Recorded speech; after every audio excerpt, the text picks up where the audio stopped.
Hello again. Welcome to the study. Explain this, please. And this is study number 13. And the phrase is very simply this: they enlarge the borders of their garments. What are they talking about here? So let's jump into this one. Let's see what we can make of it.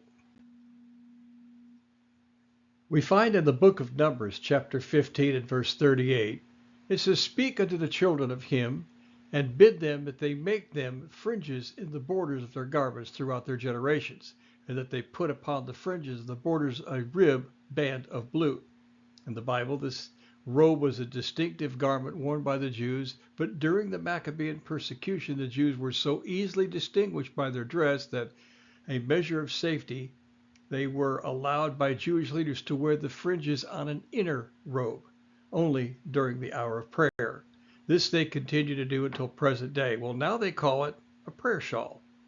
Well, Jesus Christ, as a strict Jew, wore the fringes on the outer garment. The hem of the garment was where they called the zizith. Find that in Luke chapter 8. You remember the story, the woman who had the issue of blood came behind him and touched the border or the fringe of his garment.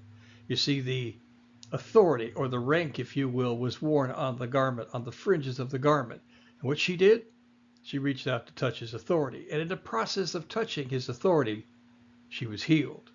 Well, today this garment is generally a gift to his son by his mother when he is made son of the law. In other words, it's the bar mitzvah ceremony, and by a bride to her bridegroom.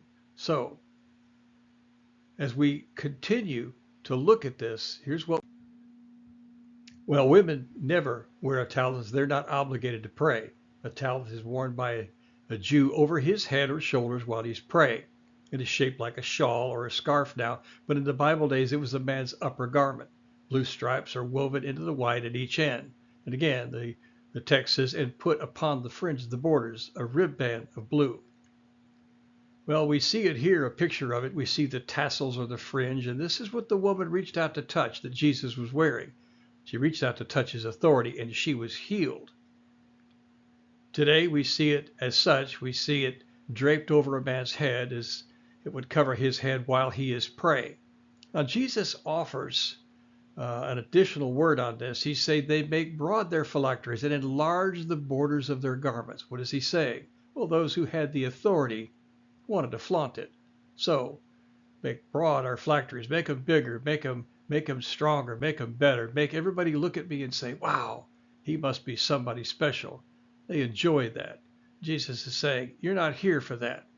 You're here to represent the Lord God. Today, we'll see these things. If you go to Israel, they're all over the place. But understand, Jesus was not about flaunting his authority. He was the very Son of God. His very presence was enough. So, did he wear phylacteries? More than likely not, because, once again, this is the very Son of God. Well, this will end this study. We'll pick this up on another one. Be blessed and be safe.